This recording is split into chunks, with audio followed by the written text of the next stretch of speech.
ನಮಗೆ ಸುಮಾರು 300ಕ್ಕೂ ಹೆಚ್ಚು ಜನ ನಾಯಕರುಗಳು ಕೇಳ್ತಾ ಇದ್ದಾರೆ.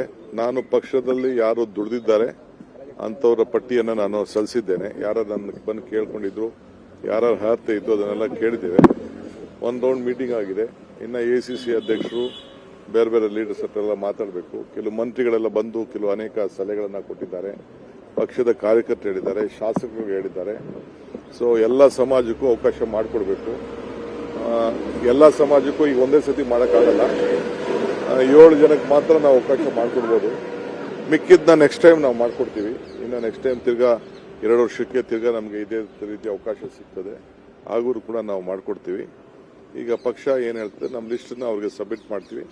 ಸೊ ಅವರು AC ಸೆಕ್ರೆಟರಿಗಳ ಹತ್ರ ಕೂಡ ಪಟ್ಟಿ ತೆಗೆದುಕೊಳ್ತಾರೆ. ಯಾರು ಚುನಾವಣಾ ಸಂದರ್ಭದಲ್ಲಿ ಯಾರು ಕೆಲಸ ಮಾಡಿದ್ರು, ಏನು ಮಾಡಿದ್ರು, ಅವ್ರ ಹಿನ್ನೆಲೆ, ಅವ್ರ ಏರಿಯಾಲಿ ಏನು ನಮಗೆ ಪರ್ಫಾರ್ಮೆನ್ಸ್ ಇದೆ, ಯಾರು ನಮ್ಮ ಪಕ್ಷಕ್ಕೆ ತ್ಯಾಗ ಮಾಡಿದ್ದಾರೆ, ಯಾರು ಶ್ರಮ ಪಟ್ಟಿದ್ದಾರೆ, ಯುವಕರಿಗೆ, ಹಿರಿಯರಿಗೆ ಎಲ್ಲರೂ ಕೂಡ ಒಂದು ಸಮತೋಲನದಿಂದ ಪಕ್ಷದ ವರಿಷ್ಠರು ತೀರ್ಮಾನ ಮಾಡ್ತಾರೆ. ಕುಟುಂಬದವರಿಗೆ ಕೊಡೋದು ಬೇಡ ಅನ್ನೋದೆಲ್ಲ ಕೇಳ್ತಿದ್ದಾರೆ ಸರ್. ಕಾರ್ಯಕರ್ತರಿಗೆ ಕೊಡಿ, ಕಾರ್ಯಕರ್ತರನ್ನು ಗಮನಿಸಿಕೊಳ್ಳಿ. ಕುಟುಂಬ ಯಾರು ಇಲ್ಲಿಲ್ಲ. ಕುಟುಂಬ ಯಾರು ಇಲ್ಲ. ಒಂದು ಮಾತ್ರ ನಾವೇ ಮಾತು ಕೊಟ್ಟಿದ್ದೀವಿ. ಸಿಟ್ಟಿಂಗ್ MLA ಇದ್ದವರು ಬಿಟ್ಟುಕೊಟ್ಟಿರುವಂತ ಒಂದು ನಿನ್ ಮಾತೆಲ್ಲ ನಾ ಕೇಳಕ್ಕಾಗಲ್ಲ. ನಾವು ಕೆಲವ್ರಿಗೆ ಮಾತು ಕೊಟ್ಟಿದ್ದೀವಿ. ಆ ಮಾತಂತೆ ಕೆಲವು ಸಂದರ್ಭದಲ್ಲಿ ನಾವು ನಡ್ಕೊಳ್ಬೇಕಾಗ್ತದೆ.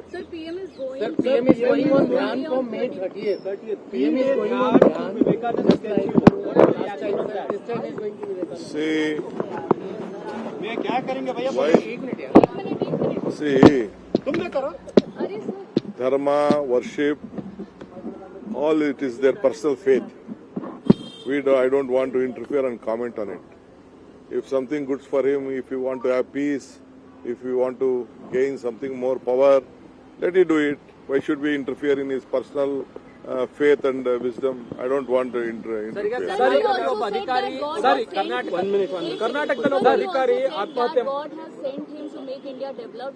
No, that already my office, my party has already reacted to it. I don't want to comment much on that. Sir, ಈಗ ವಾಲ್ಮೀಕದಲ್ಲಿ ಒಬ್ಬ ಅಧಿಕಾರಿ ಏನಂತಂದ್ರೆ ಸಾವಿಗೀಡಾಗಿದ್ದಾರೆ, ಆತ್ಮಹತ್ಯೆ ಮಾಡಿಕೊಂಡಿದ್ದಾರೆ. ನಾವು ಯಾರಾಗಿದ್ದಾರೆ ಡೆತ್ ನೋಟ್ ಬಂದಿದೆ. ಈಗಾಗಲೇ ನಮ್ಮ ಹೋಮ್ ಮಿನಿಸ್ಟರ್, ಚೀಫ್ ಮಿನಿಸ್ಟರ್ ಆದೇಶ ಕೊಟ್ಟಿದ್ದಾರೆ.